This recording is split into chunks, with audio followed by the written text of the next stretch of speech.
बाबा जी, वैसे तो आपके प्रवचन सुनने के बाद कोई शंका शेष नहीं रह जाती, परंतु फिर भी एक सवाल है। कृपया मार्गदर्शन कीजिएगा। आध्यात्मिक राहगीर के लिए इस संसार में आजीविका चलाने हेतु सर्वोत्तम कार्य प्रोफेशन कौन सा है तथा युवावस्था में कैरियर का चुनाव कैसे करें बाबा? क्या यूपीएससी इत्यादि सांसारिक बड़े पदों की तैयारी में आध्यात्मिक व्यक्ति को अपनी ऊर्जा व्यय करनी चाहिए या फिर सब कुछ त्याग कर ईश्वर की शरण का भिखारी बन जाना चाहिए? गणेश, जिला झुंझुनू, राजस्थान।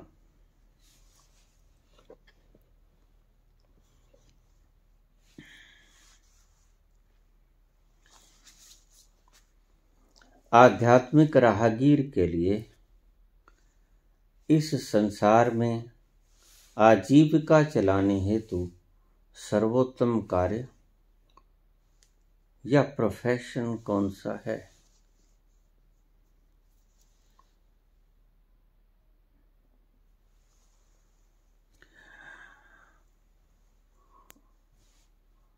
अगर तड़प जग चुकी है, अपने आप को देखो। भीतर तड़प है किस चीज के? यह प्रश्न में ही उत्तर छिपा है। तड़प किस बात की है? अगर तड़प ईश्वर की है तो आप किसी के रोके से रुकोगे नहीं। मुझसे पूछने की आवश्यकता नहीं। आपके भीतर क्या प्रतिभा है, यह आप खुद ही चुन सकते हो। दूसरा कोई व्यक्ति आपके भीतर प्रतिभा का चुनाव सही मायने में कर नहीं सकता। अपने भीतर हृदय की वीणा के झंकार जहां झंकृत होते हों, उसका आपको ही पता चलेगा। अगर भीतर की प्यास गहरी जग गई है तो फिर पूछने की आवश्यकता मुझसे नहीं है। प्यास अगर आध्यात्मिकता की गहरी है तो फिर किसी के रोके से आप रुकोगे नहीं।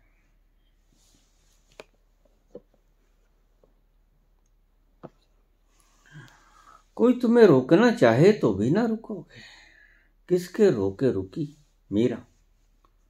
किसके रोके रुके बुद्ध, महावीर? और सब कुछ था। ये तीनों राजा और रानी थे। महावीर भी राजा, बुद्ध भी राजा, मीरा भी रानी। कोई कमी ना थी। आध्यात्मिक तड़प जग गई, किसी के रोके ना रुके। लेकिन आध्यात्मिक तड़प नानक के भी जगी, कबीर के भी जगी, तो उन्होंने अपना कामकाज खोज लिया। कबीर जुलाहे थे, चदरिया बुननी शुरू करते, खेती करनी शुरू कर दी बाबा नानक ने।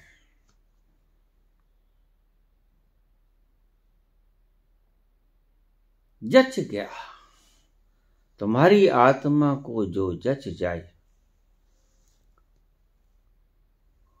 आध्यात्मिकता के लिए है, वो ही आपका मार्ग, आपकी जीविका उपार्जना के लिए है, आपका शरीर और अपने परिवार को चलाने के लिए। जो आजीविका आपको जच जाए हृदय से, वही कर लेना। अगर आध्यात्मिक, बार बार मैं कहता हूं, प्यास जगी है तो फिर तो पूछने का कोई सवाल ही नहीं। पूछा है आध्यात्मिक राहगीर के लिए, जीविकोपार्जन के लिए सर्वोत्तम कार्य, प्रोफेशन कौन सा है जो आपको रास आए।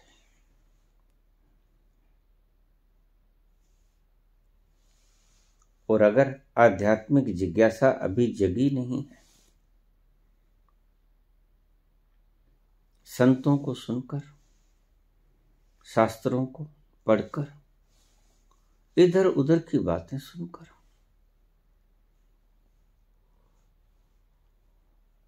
उस असीम आनंद में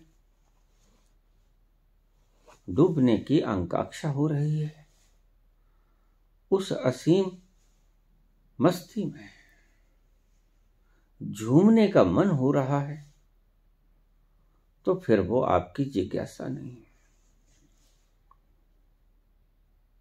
वह किसी को भी सुनकर आपके भीतर जग सकती है और वो झूठी है, वो आपको ना पहुंचा पाएगी। ध्यान रखना, अपने भीतर टटोलना, तुम क्या चाहते हो, संसार या परमात्मा। दो ही तरह के खिलाड़ी हैं इस संसार में। परमात्मा को खोजने वाले भी हैं, संसार को पाने वाले भी हैं।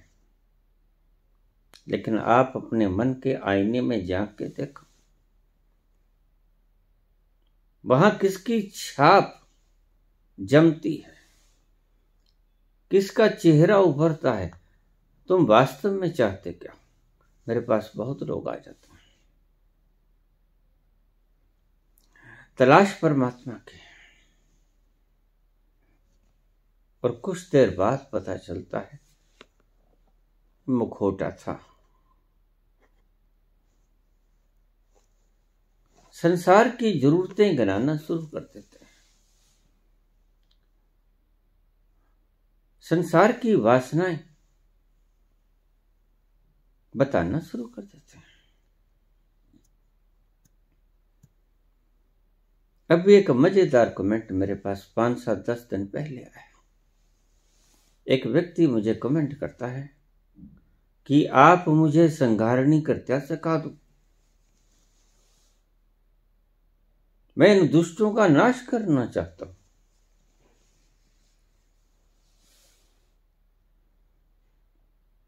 मैंने कोई जवाब नहीं दिया। उसका फोन आया, नहीं जवाब दिया, लेकिन फोन करता रहा। एक दिन मैंने फोन उठा लिया। क्या पूछो? पूछो, क्या पूछते हो? आप मुझे संघारणी कृत्या की विधि बता दीजिए, मैं पापियों का नाश करना चाहता हूं। मैंने कहा तुम चुप करके घर पे बैठ जाओ, जो संघारणी कृत्या जानता है पापियों का नाश वो खुद ही कर देगा। तुमने क्यों बोझा उठा रखा है? पहले तुम मेरे से सीखोगे, फिर तुम संघारणी कृत्या करके दुष्टों को डुबोगे, मारोगे। अभी इतना पागल मैं हुआ भी नहीं, अभी कुछ होश बाकी है। मुझे मूर्ख बनाने की चेष्टा मत करो।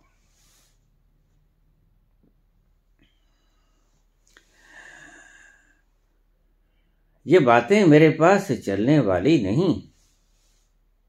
मैं इन्हीं गलियों का खिलाड़ी, इन्हीं गलियों से निकला और इन्हीं गलियों से बाहर गया। मैंने खेली हैं ये गलियां। ऐसे ऐसे लोग आ जाते हैं।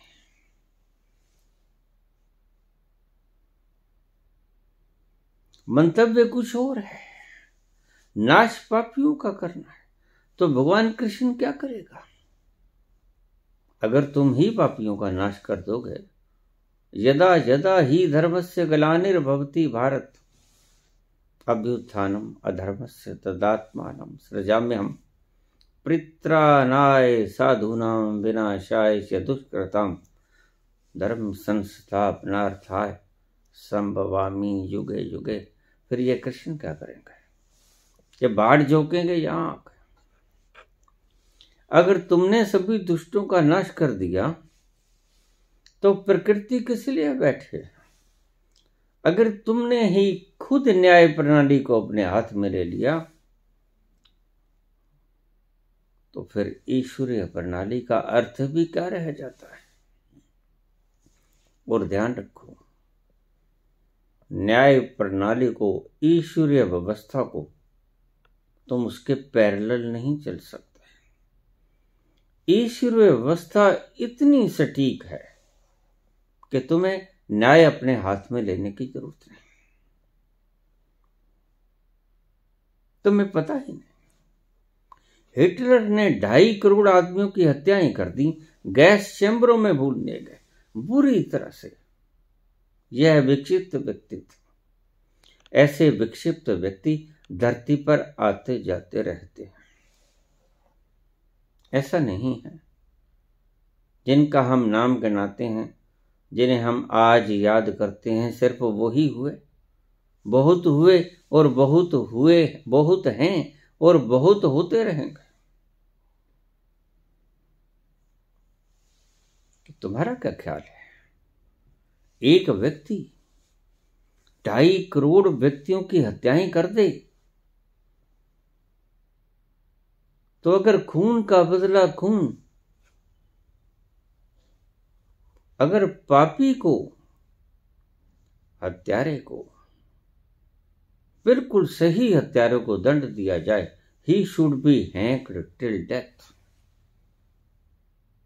इसको लटका दिया जाए फांसी पर जब तक ये मर नहीं जाता। एक व्यक्ति की जान गई, हिटलर की जान गई, उसने खुद ही को गोली मार ली। लेकिन क्या होगा?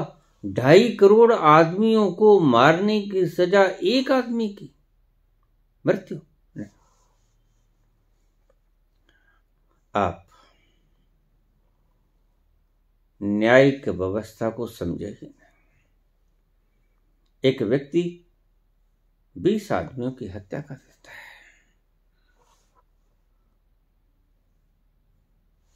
और वह खुद मर जाता है। लेकिन आपको पता है, आप कहोगे खुद मर गया, ठीक, लेकिन वो तो 20 को मार गया। 20 का दंड खुद के मरने से थोड़ा ही भोगा जाता है, ये आपको पता है। एक आदमी 100, 50, 200, 500, 1000 आदमी की मृत्युओं का जिम्मेवार, वह खुद मर जाए, सुसाइड कर ले, तो आपका क्या ख्याल है? हिसाब बराबर हो गया? नहीं हुआ। तुम्हारे लिए हो गया, क्योंकि तुम्हारे लिए इससे ऊपर दंड ही नहीं। तुम क्या करोगे? गुस्से में आ जाओगे, उसकी लाश की बेइज्जती करोगे, उसकी लाश को चौराहों में टांगोगे, जलील करोगे, कारों गाड़ियों के पीछे बांध के रस्से से घड़ीसोगे। आप बुरे से बुरा जो कर सकते हो मैं आपको गिना दिया हूं। आप उसकी लाश के साथ खिलवाड़ करोगे, जो कि बेहुदा और पागलों का कृत्य है। जो मर ही गया उसको दफन कर दो, जला दो, या उसके अंग अंग को चाकुओं से काट दो, उसको कोई फर्क नहीं पड़ता। ऐसे लोग मूर्ख हैं, मूढ़ हैं, जो मृत व्यक्ति की लाश के साथ खिलवाड़ करते हैं। यही गलतफहमी थी हिटलर को। उसने कहा अपने गार्ड से, मेरे मरने के बाद आई विल कमिट सुसाइड। उसके बाद मेरी लाश को देखिए, अपराधी आदमी की मानसिकता।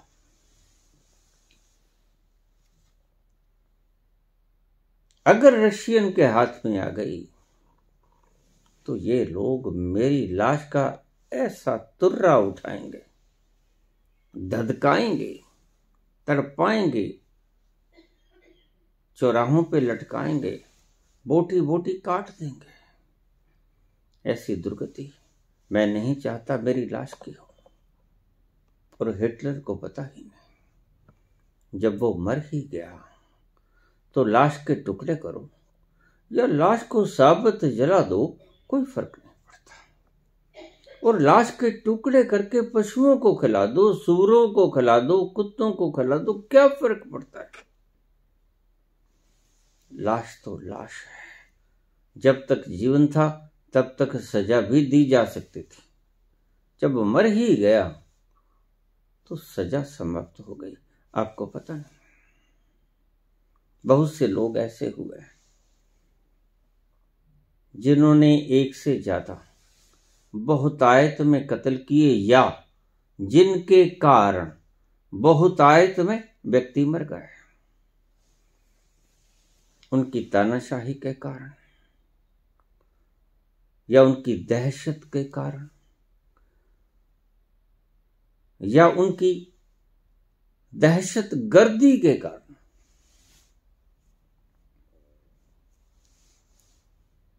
आपका क्या ख्याल है? मरता तो है एक दिन आदमी,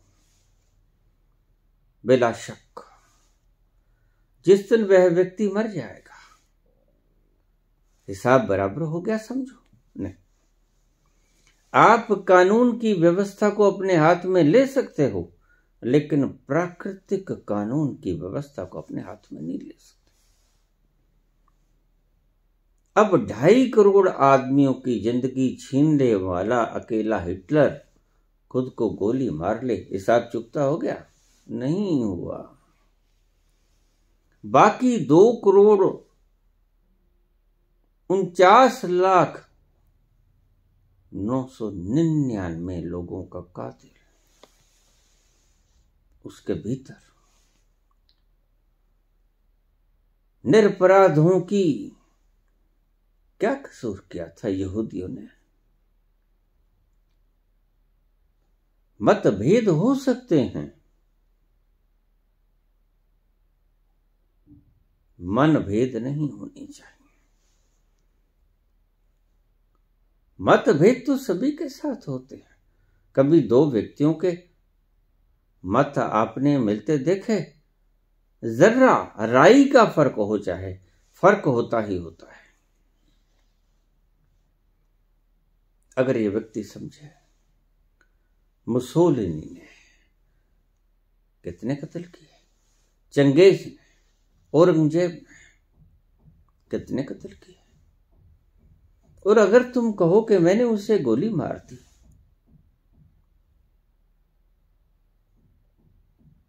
जब वो खुद मर गया और हिसाब चुकता हो गया तो आप गलती में। आपके न्याय के हिसाब से हिसाब चुकता होगा, क्योंकि न्याय प्रणाली व्यक्ति को ज्यादा से ज्यादा मृत्यु दंड दे सकती है। इससे ज्यादा उसके पास दंड देने को कुछ है ही नहीं। लेकिन एक ऐसी न्यायिक व्यवस्था है जो इससे भी ज्यादा दंड दे देती है। अभी कल ही मेरे पास प्रश्न आया, एक बच्चा जो मंद बुद्धि पैदा हो जाता है, वो सिर्फ फल भोगने के लिए होता है? हाँ बिल्कुल, क्योंकि कर्म तो इसने कर लिया है, बुद्धि का उपयोग तो इसने कर लिया, और परमात्मा का सीधा सीधा कानून, अगर आंखों से गुनाह किया तो आंखें छीन लेगा, बुद्धि से गुनाह किया, मंद बुद्धि बना देगा, बुद्धिहीन कर देगा। जिस अंग के द्वारा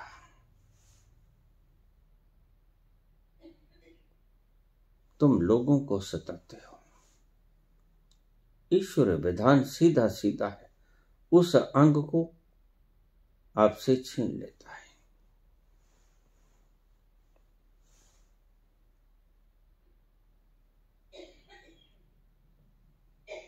मुझे कुछ दिन पहले एक व्यक्ति ने पूछ लिया,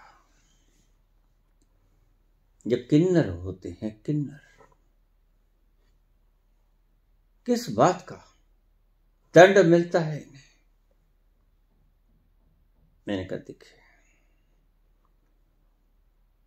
सीधा सा असूल परमात्मा का। निर्भया कांड में रेप किया गया, जितने भी व्यक्ति थे मार दिया गया निर्भया को। इन्होंने दुष्कर्म किया, जिस इंद्रिय के साथ किया वो ईश्वर इंद्रिय छीन लेगा इससे। ये लोग किन्नर ही तो बनेंगे, और क्या होगा? इसीलिए दंड परमात्मा का सीधा सीधा, और इस विधान को बड़ी आसानी से जाना जा सकता है। अगर तुमने जीवा से कोई पाप किया, आपकी जीवा दूसरों को दुखी करने में ही, व्यर्थ रूप से दुखी करने में ही लगी रही, तो अगले जन्म में आप ठीक से बोल नहीं पाओगे। वाक् शक्ति आपसे छीन ली जाएगी, और अगर इसी वाक् शक्ति से आपने लोगों का कल्याण किया, इसी वाक् शक्ति से आपने लोगों के भ्रम तोड़े, लोगों के बंधन तोड़े, तो आपको पुरस्कार मिलेगा। जिनके बंधन टूटे, ईश्वर बंधन तोड़ने का पुरस्कार देता है।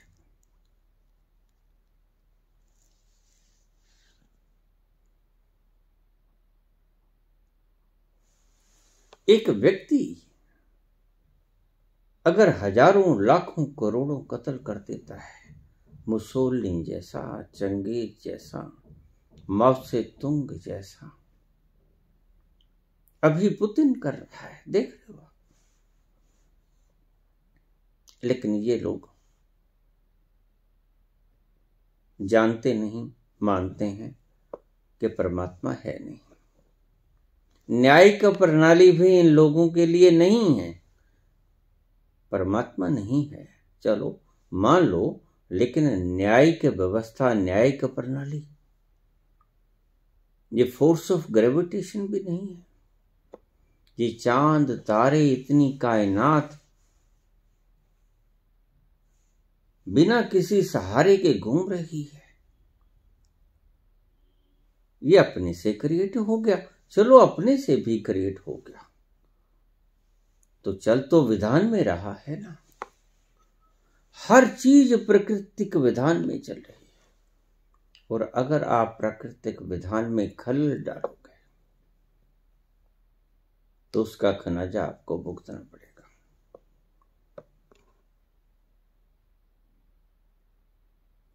ईश्वरीय प्रणाली का बड़ा गहरा भेद है, इसको सहजे सहजे आप न जान पाओगे, थोड़ा डीप जाना पड़ेगा। अगर आपने, ईश्वर ने आपके भीतर ऐसी भावना भर दी, या कुछ ऐसा आपके जीवन में घटित हो गया कि आपके भीतर वैराग्य का जन्म हो गया, तड़प उठी, संसार से बेमुख हुए, ईश्वर की तरफ मुख किया, तो निश्चित ही आपके भीतर मुमुक्षुत्व का जन्म होगा। लगेगा संसार एक बंधन है, संसार एक दुख का कारण है।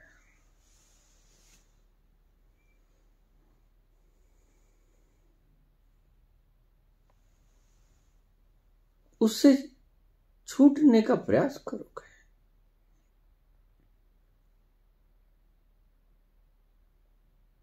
फिर जन्म ना लें इस संसार में, क्योंकि इसमें सुख है ही नहीं। और जिसने ये निचोड़ निकाल लिया कि परमात्मा की द्वारा बनाई गई सृष्टि में सुख है ही नहीं, जिसे हम सुख जानते हैं वो भी दुख का दूसरा पहलू ही है। वो भी सुख कैसा सुख, जिसके भोगने के बाद फिर सिक्का पलट जाए और दुख आ जाए। ऐसे सुख को तुम लेना चाहोगे, लेकिन तुम्हें पता ही नहीं जिस सुख को आप भोग रहे हो वो सिक्के का दूसरा पहलू भी है। वो भी आएगा, फिर आप रोओगे, पछताओगे। कौन ऐसा व्यक्ति है जिसने सुख भोगा और सुख के विषय दुख नहीं आया? सदा से आया, सभी के आया। तो पूछा है कि आध्यात्मिक राहगीर के लिए, जीविका उपार्जन के लिए कौन सा रास्ता सबसे बढ़िया है?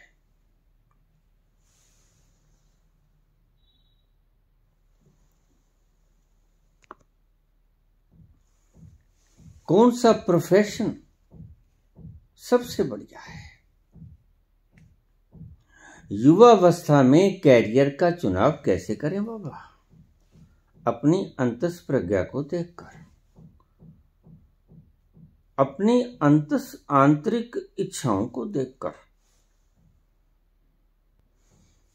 और आंतरिक इच्छा सभी की अलग अलग होगी, निश्चित रूप से होगी। परमात्मा ने, मैं अक्सर ही कहा करता हूं, दो पत्थर भी समान रूप से नहीं बनाए, उनमें भी भेद होगा। देखने में चाहे कितने ही एक लगे, लेकिन जब उसे लाखों गुना ज्यादा बढ़ा लिया जाएगा तो आपको लगेगा कि दोनों में बहुत बड़ा भेद है।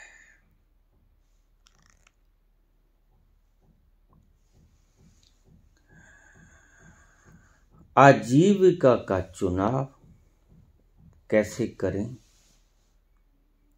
ये आपकी भीतरी स्थिति और आपकी भीतरी प्रज्ञा पर निर्भर करता है। आपका भीतरी मन चाहता क्या है? लोगों पर राज करना या ईश्वर के समर्पित होना? भीतरी आकांक्षा है क्या जिसके भीतर बहुत बड़ा पदवी को पाने की होड़ लगी है? इच्छा है कि मैं बड़ा खिलाड़ी बनूं, बड़ी पदवी हो, वो किसी भी तरफ से हो, बड़ा खिलाड़ी बनूं, बड़ा गायक बनूं, बड़ा ओहदेदार बनूं, बड़ी सरकारी नौकरी हो, या पीएम सीएम बनूं, या राजनीति में ऊंचा उठूं। अगर होड़ की भावना है भीतर,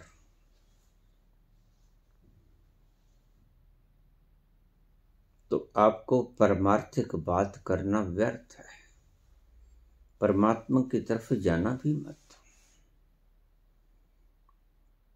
गच्चा खाओगे, खतरा खाओगे। अगर तुम्हारी भावना भीतर से कंपटीशन करने की है तो समर्पण न कर पाओगे। अपनी भीतरी प्रज्ञा को पहचानो सबसे पहले। यह है समर्पण। प्रत्येक व्यक्ति की दात नहीं, ईश्वर सभी को समर्पण की दात देता नहीं। मोहब्बत के लिए कुछ खास दिल मखसूस होते हैं, मोहब्बत के लिए कुछ खास दिल मखसूस होते हैं, ये वो नगमा है जो हर साज पे गाया नहीं जाता। कितने भगत हुए धरती पे, कितने विरह के आंसू बहाए, कितने तड़पे उसकी याद में, कितनों के भीतर मुमुक्षुत्व की भावना जगी, कितनों की रातों की नींद हराम हुई, कितने व्यक्तियों को संसार की वासनाएं, संसार की वस्तुएं, संसार की पदवियां, संसार का धन अच्छा नहीं लगा। कितने व्यक्ति थे ऐसे,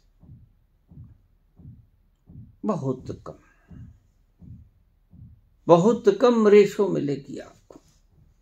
कभी कोई एक बुद्ध छोड़ जाता है कपिलवस्तु को, और हम हजारों साल तक उस व्यक्ति की मिसाल देते हैं। इस मिसाल देने का अर्थ मात्र यही है कि 2500 वर्ष में ये वो नगमा है जो हर साज पे गाया नहीं जाता। ऐसा कि हृदय नहीं आया जिसके भीतर वो साज सज सके,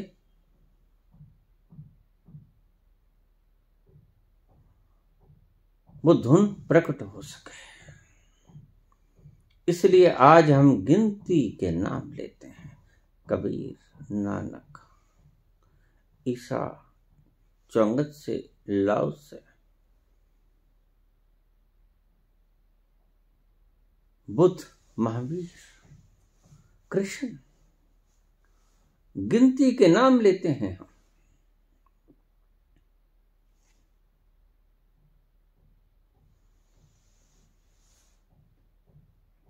आप भी अगर संतों के वचन सुन के जल्दबाजी कर लोगे, जो संत कहते हैं कि वक्त बड़ा कम है, वक्त बहुत है, वक्त कभी खत्म नहीं होगा, घबराओ मत।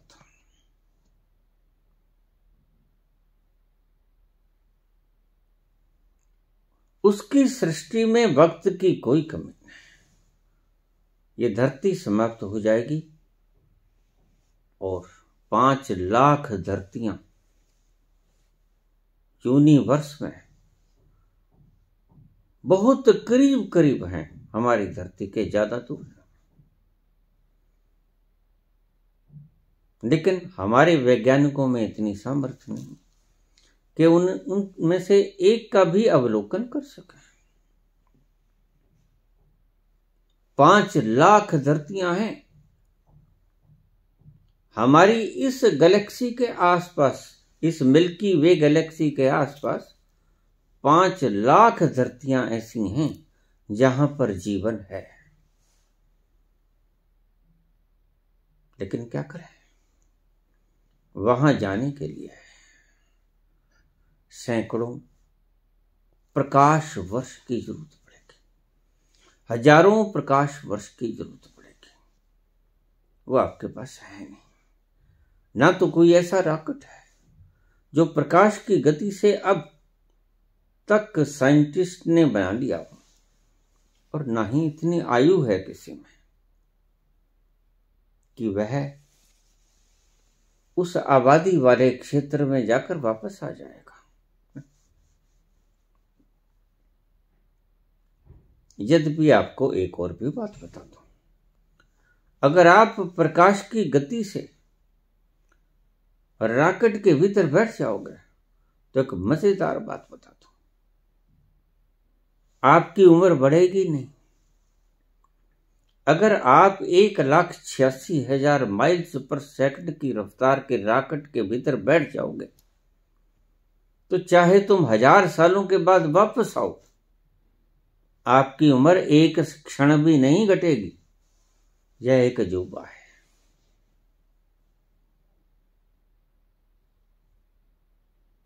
प्रकाश की गति से बना हुआ रॉकेट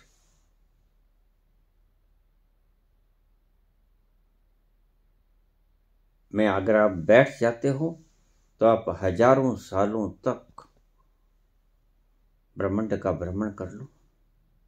जब वापस आओगे तो जो आपकी आयु थी वो ही आपकी आयु रहेगी। यह अद्भुत बात है। प्रकाश की गति से चलने वाली चीज आपकी आयु को बढ़ने नहीं देती। आप वृद्ध नहीं होते, रुक जाता है समय। आपने देखा थोड़ी सी गति से चलने वाला पंखा, बहुत कम गति से चलने वाला पंखा,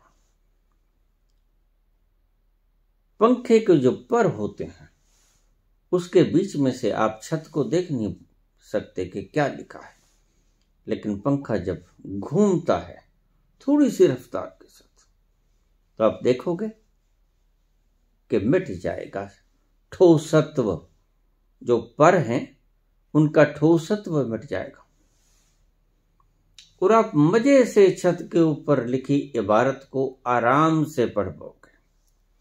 ये थोड़ी सी रफ्तार की करामात है।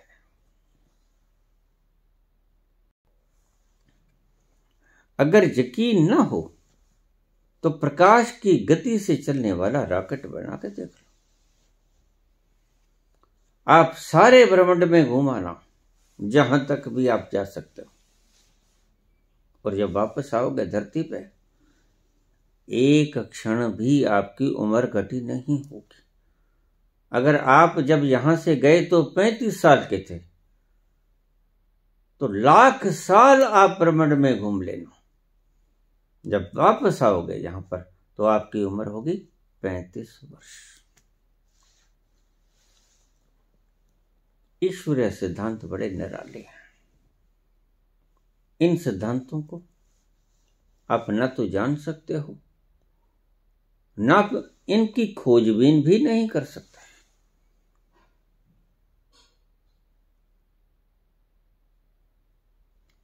सांसारिक इच्छाएं अगर भीतर हैं तो परमात्मा की तलाश मत करना, व्यर्थ में समय गवाओगे। हमारे बहुत से भक्त जन संसारिक इच्छाओं से प्रेरित भक्ति करते हैं, समझते हैं कि हम परमात्मा तक जाने का प्रयास कर रहे हैं। इसी गलत फहमी में प्राण त्याग देते हैं। अपने भीतर झांक के देखना कौन सा कैरियर तुम्हें अच्छा लगता है और क्या वो तुम्हें अवेल है। आज स्थिति ऐसी है कि रोजगार मिलता ही नहीं। बच्चे बामुश्किल बड़ी बड़ी डिग्रियों को इकट्ठा करते हैं, बड़ी बड़ी सूचनाएं संग्रहित करते हैं, दिमाग खपाते हैं, धन पानी की तरफ बहाते हैं और हाथ में डिग्री से लेके आ जाते हैं। और ये पॉलिटिकल पार्टी वाले लोग झूठ बोल देते हैं कि हम आपको रोजगार देंगे। जब रोजगार ही आपको नहीं मिलेगा तो पढ़ने का फायदा क्या। अभी मैंने पिछले कुछ महीनों में सुना कि हिंदुस्तान की किसी जगह पे वैकेंसीज निकली सफाई कर्मचारी शिविर के लिए, शिविर की सफाई करने के लिए, और उसमें एप्लीकेशन भरने वाले लोग कौन थे? Master degree holder, PhD degree holder. अब आप समझिए कि हम किस देश में रह रहे हैं। हमने अपने देश की व्यवस्था, मैनेजमेंट कैसे हाथों में दे रखी है। और ये ऐसा नहीं है कि अभी ऐसी व्यवस्था है। कभी ऐसी व्यवस्था बहुत शुरू से, कभी ऐसी व्यवस्था थी, तभी आज जो सरकार आई वह यह नारा दे के आई कि मैं तुम्हें 2 करोड़ रोजगार दूंगा। इसका अर्थ क्या था? रोजगार नहीं था। समझे बात? रोजगार पहले भी नहीं था। और अगर आपको ये वायदा किया गया कि आपको 2 करोड़ रोजगार मिलेगा, इसका मतलब रोजगार पहले भी नहीं था। और 2 करोड़ रोजगार देने का झांसा, एक झांसा था। बड़ी हैरत की बात है, ये राजनीतिक लोग सरेआम तुम्हारे आगे झूठ बोलते हैं। और अगर कोई झूठ बोले, मैं फेसबुक चलाता था, उसमें रोज कोई ना कोई आ जाता, ये फैक्ट चेक कर रहे हैं। अरे भाई, ये कौन सी संस्था निकाली? ये फैक्ट चेक क्या होता है? ये फैक्ट चेक उन लोगों के किए जिनको वोट डाली जिस पार्टी के अगेंस्ट, उस पार्टी से ही करोड़ों रुपए में बिक गए और उस पार्टी को ज्वाइन कर लिया। फैक्ट चेक इधर भी कोई करेगा? सरेआम भारत की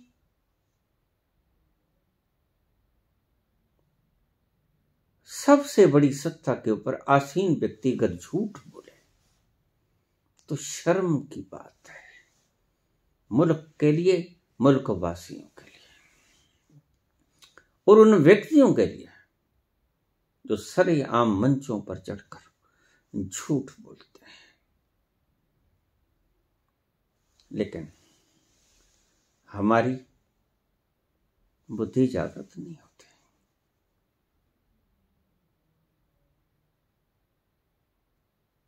और ऐसा नहीं है कि कोई एक पार्टी है ऐसी, लेकिन ये रिवाज नया चला है कि ऐसा वायदा करो जिससे आपको भ्रमित किया जा सके, और भ्रमित करने के बाद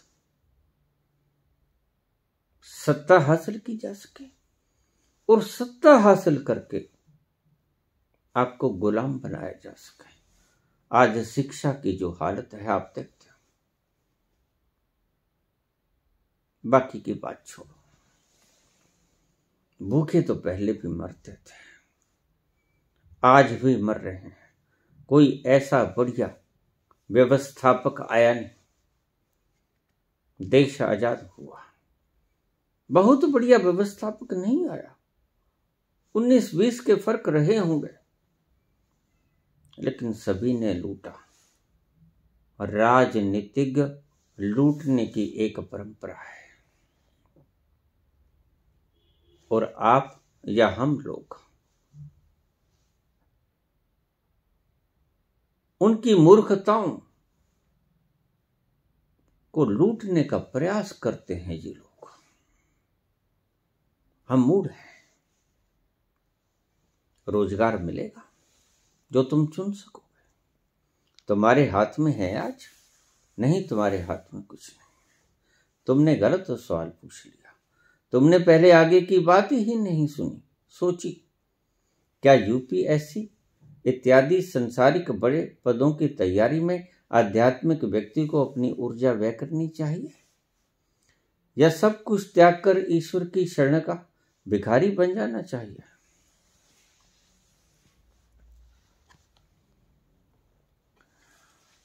यूपीएससी पास भी करोगे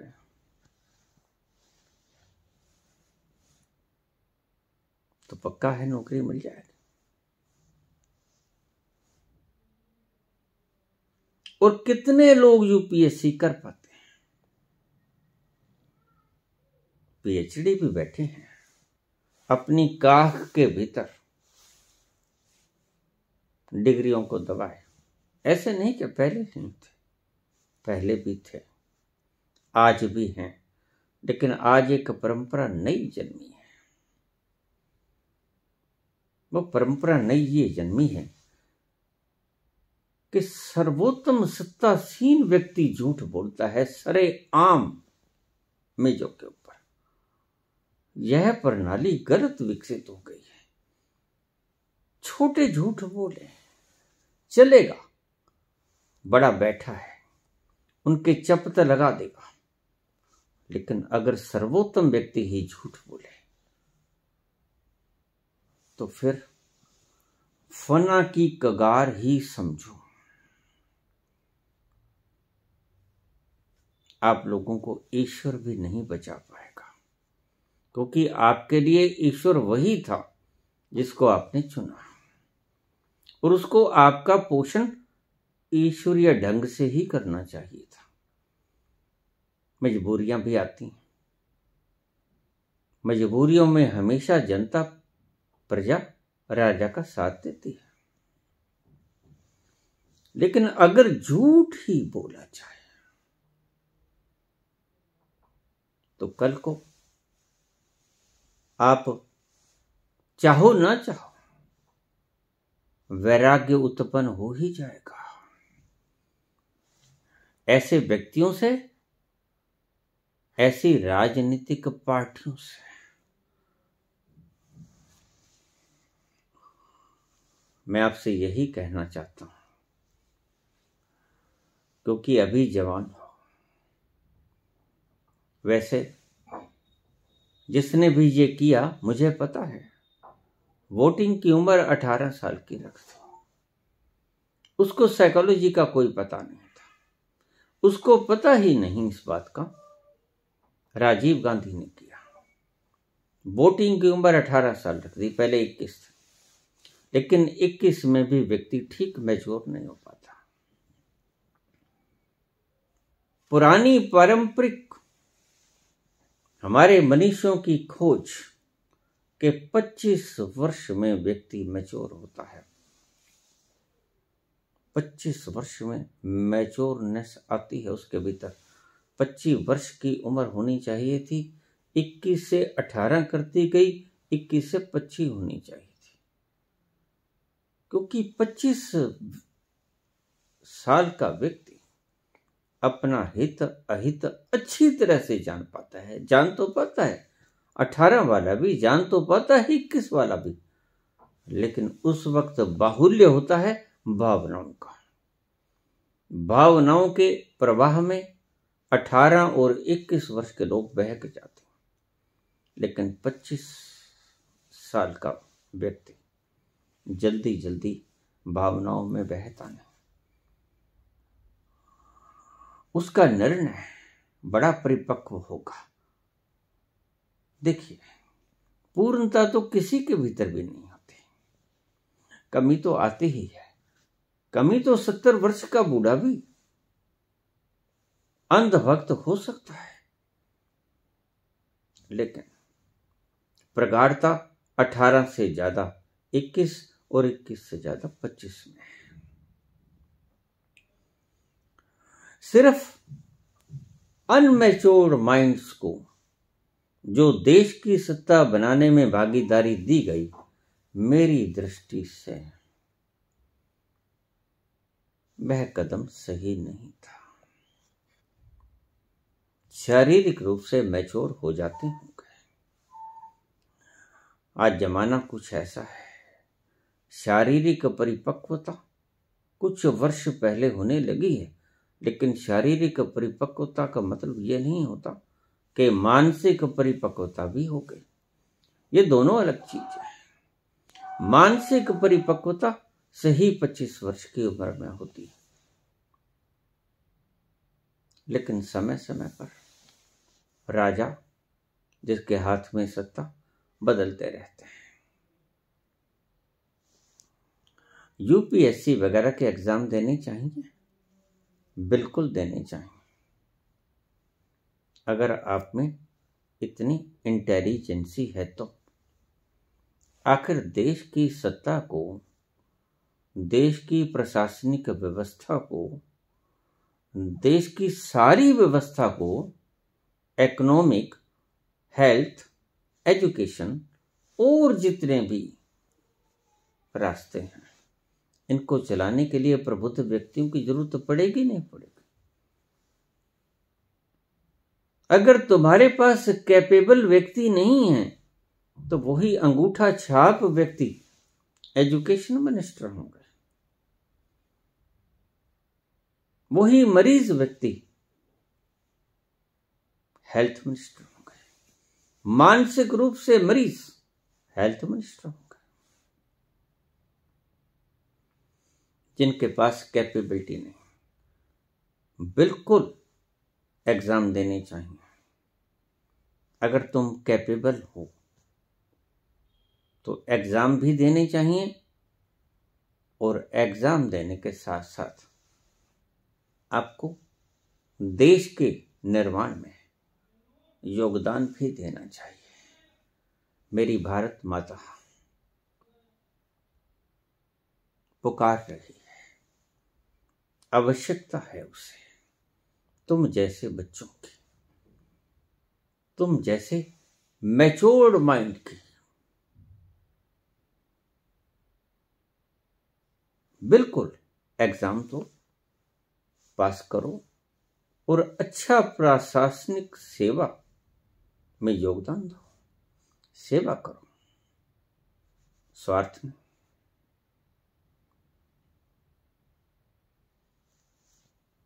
या सब छोड़ छाड़ के परमात्मा के चरणों का भिखारी हो जाए,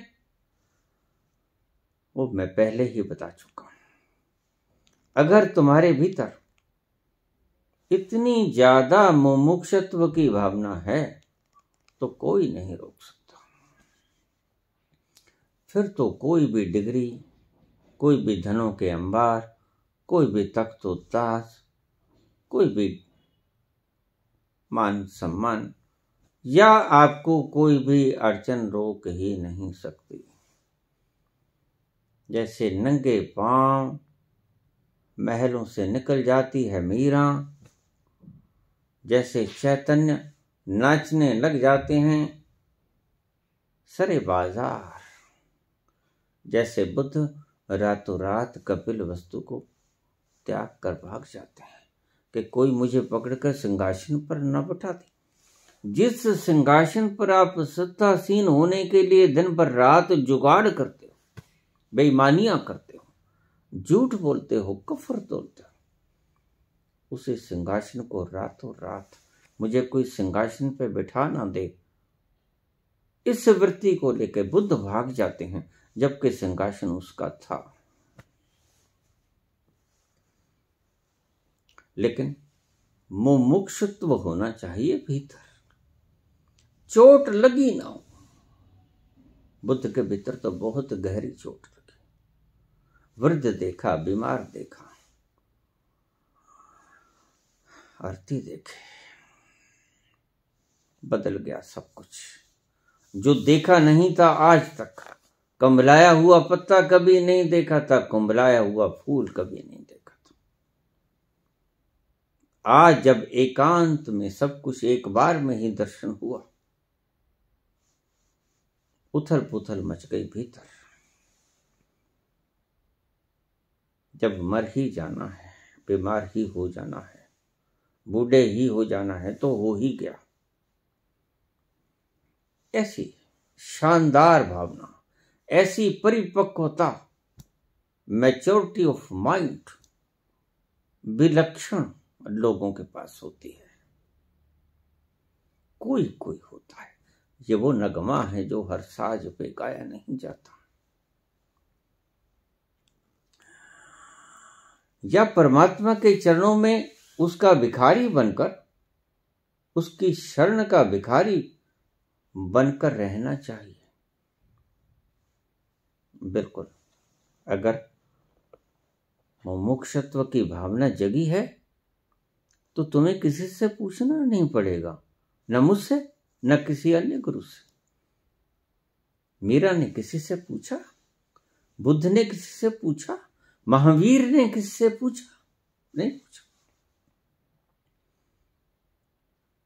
उनके अंत से प्यास जगी, और वो भाग खड़े हुए। छोड़ दी महिला, मीरा ने महल त्याग दिया। गली गली नाचती फिर रही पद घुंघरू बांध। वो तो अगर जग गया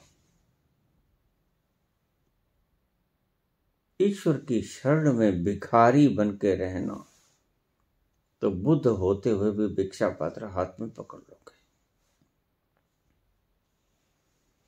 और अगर वो नहीं जगा, भीतर वासना शेष रह गई, तो याद रखना भिक्षा पात्र को छोड़कर सिंहासनों की तरफ भागोगे। यही फर्क होता है बुद्ध में और मूढ़ में।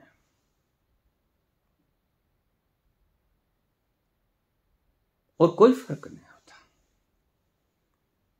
बुद्ध सिंहासन छोड़कर भागते, भिक्षा पत्र उठा लेते, और विकारी व्यक्ति भिक्षा पत्र छोड़कर दौड़ लगाता है तख्तोताश की तरफ। इतना सा फर्क होता है। एक तरफ मुंह होता है जिसका, उस तरफ पीठ होती है दूसरे की। अपना कैरियर कैसे बनाए, एक बात का ध्यान रखना। मुझे बड़ा पीड़ा होती है, दुख होता है जब छोटे छोटे बच्चे माँ बाप ने कितनी मुश्किलात से पाले होते हैं। अभी पिछले दिनों खबर आई, अभी 2-4 दिन पहले ही खबर आई कि 4-5 बच्चों ने कोटा राजस्थान में बड़े बड़े सपने लेके गए। माँ बाप ने भेजा, लेकिन भीतर से परीक्षा नहीं हुई। भीतर से परीक्षा नहीं हुई कि इसमें कैपेबिलिटी है, भीतर इच्छा है, भीतर इसके इतनी प्रज्ञा है, इंटेलिजेंसी है, कैपेबिलिटी है। नहीं थी कैपेबिलिटी, दबाव पड़ा, सभी तरफ से दबाव पड़ा। और जिसने सपने देखे थे हुक्म चलाने के, वो फांसी पर टंग गया। कोई अपराध नहीं किया था, लेकिन अपराधी खुद ही बन गया। अपराध की सजा खुद को दे दी। मां बाप को ऐसा नहीं करना चाहिए। झूठे सपने मत दिखाओ। अगर तुम्हारी आकांक्षाएं अधूरी रह गई हैं, तुम जो बनना चाहते थे वो बने नहीं, बच्चों के ऊपर आरोपित मत करो वो भावनाएं। तुम चाहते थे जज बनना, नहीं बन सके। तुम चाहते थे बड़े ऑफिसर बनना, नहीं बन सके। तुम चाहते थे राजपाट को भोगना, नहीं भोग सके। तो बच्चों के ऊपर कृपा करके मत लादो। माँ बाप की गलती है, माँ बाप जिम्मेवार हैं इस बात का। गलती तो प्राचार्यों की भी है, टीचर्स की भी है, जो अपने लोभ और लालच के लिए किसी की जान ले लेते हैं, बड़े बड़े सपने दिखा के। दोनों ही गुनाहगार बराबर में। बच्चा तो मासूम है, अनमैच्योर्ड माइंड है, अभी उसे पता नहीं। बच्चों की भीतरी आकांक्षा देखो, क्या चाहता है ये। अगर आपने उसकी चाहत के अनुरूप काम न किया तो निश्चित ही वो बर्डन ले लेगा।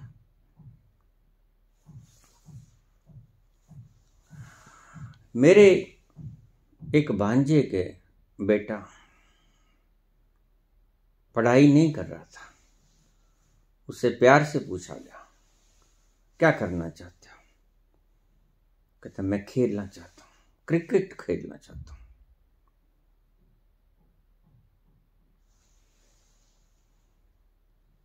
आज उल्टी बात है। पहले था पढ़ोगे लिखोगे बनोगे नवाब, खेलोगे कूदोगे होगे खराब। आजकल उल्टा है। खिलाड़ी लोगों की नवाबी है। पढ़ोगे लिखोगे होगे खराब, डिग्रियां लेते फिरो हाथ में, टांगे फिरो यहां पीएचडी। कोई डिग्री नहीं देगा। तुम कहते हो कौन सा प्रोफेशन, कौन सा चॉइस करें? यहां चॉइस है? पहली बात यहां नौकरी है। चॉइस की तो बात छोड़ो। कौन सा सर्वोत्तम कार्य, कौन सा प्रोफेशन चुने नौकरी के लिए?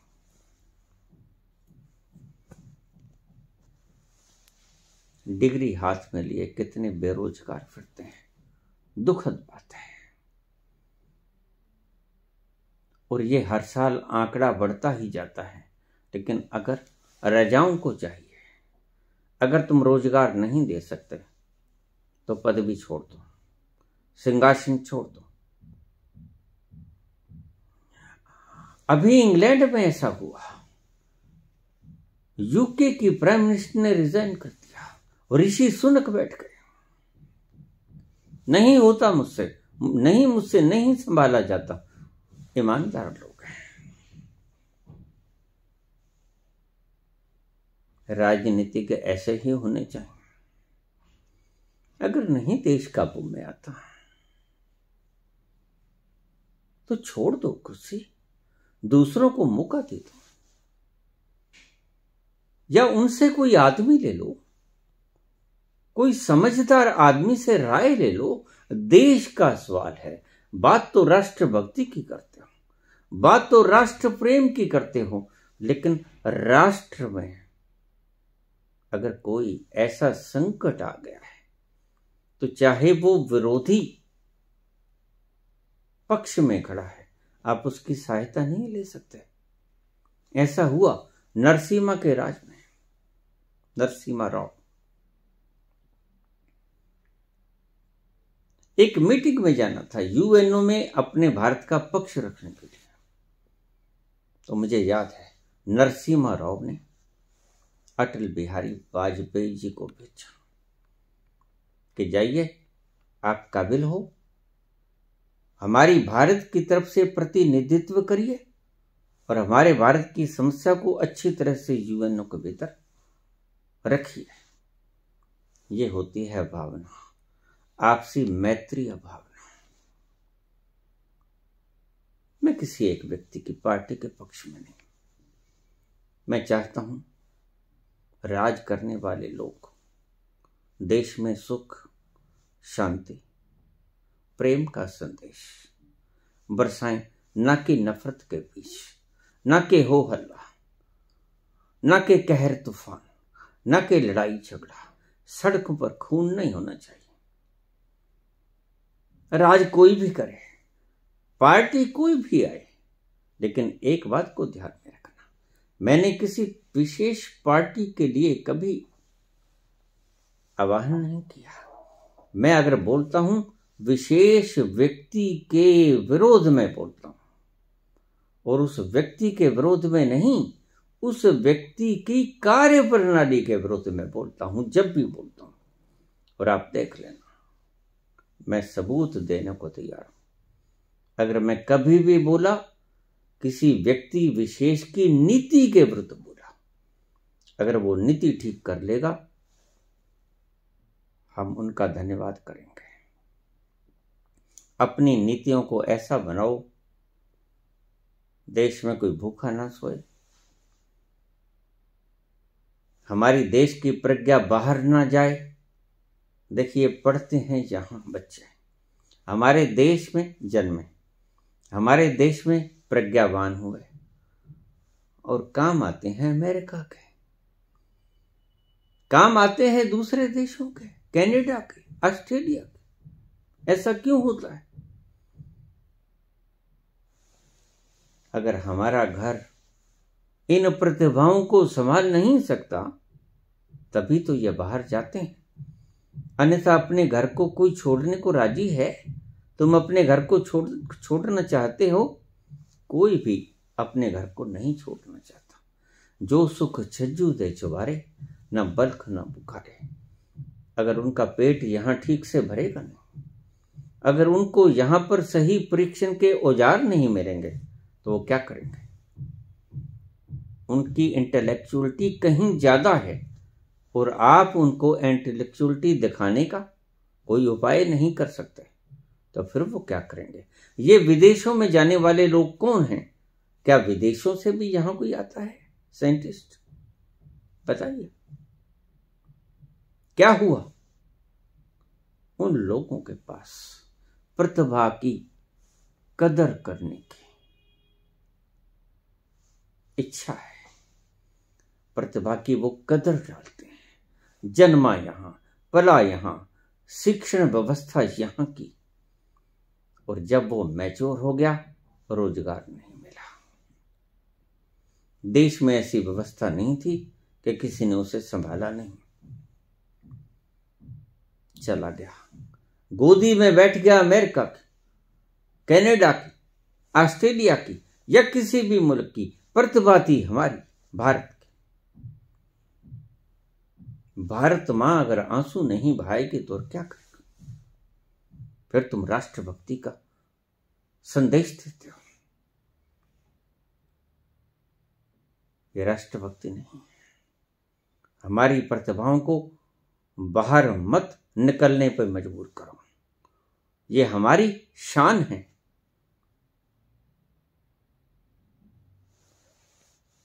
तुम यूपीएससी की बात करते हो, यूपीएससी अगर कर सकते हो तो बस करो। ईमानदारी से काम करना, देश के प्रति वफादार होकर काम करना, किसी लोभ लालच में मत आ जाना।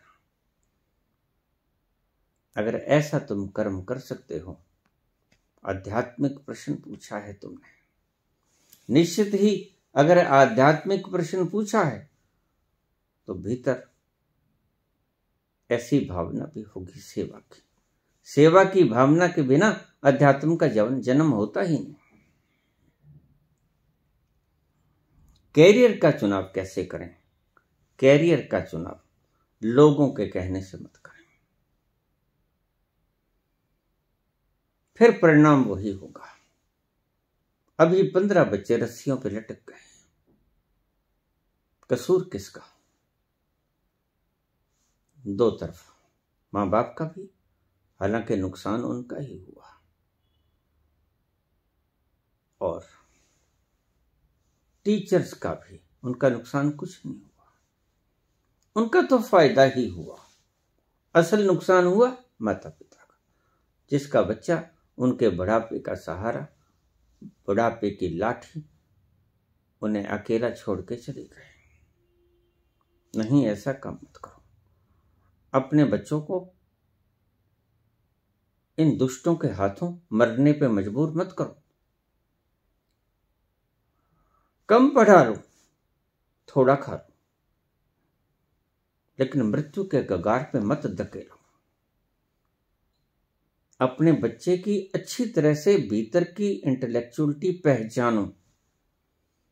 अगर वो सभी तरह से फिट फॉर नजर आता है तो आप उसको पढ़ने के लिए जाने की आज्ञा दे दो। खर्च भी करते हो, लेकिन बच्चे की मानसिक स्वास्थ्य पे बराबर निगाह रखो।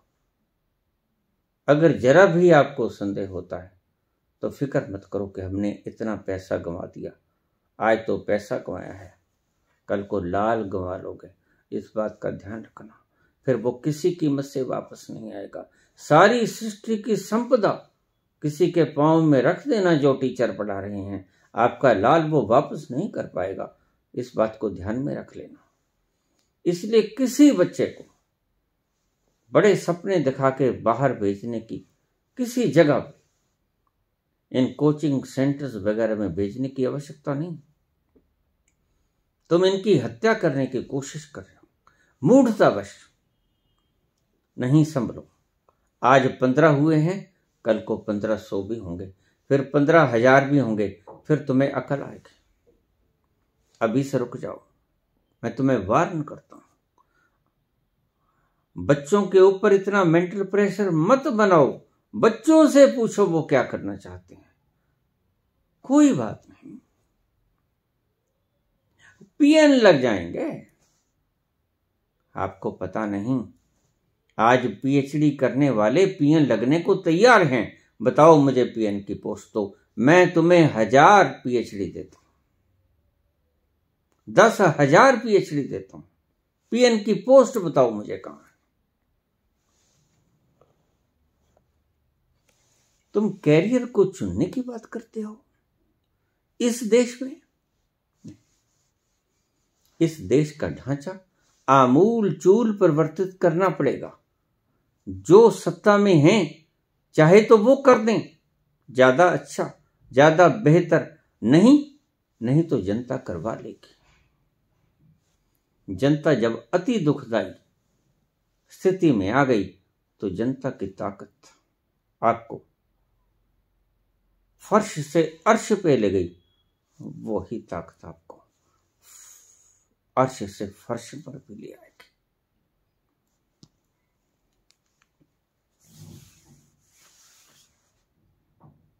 गणेश, जिला झुंझुनू, राजस्थान। सभी बातों का जवाब मैंने खुलकर दे दिया है। एक बात मैं माता पिता से करबद्ध प्रार्थना करूंगा, अपने बच्चों को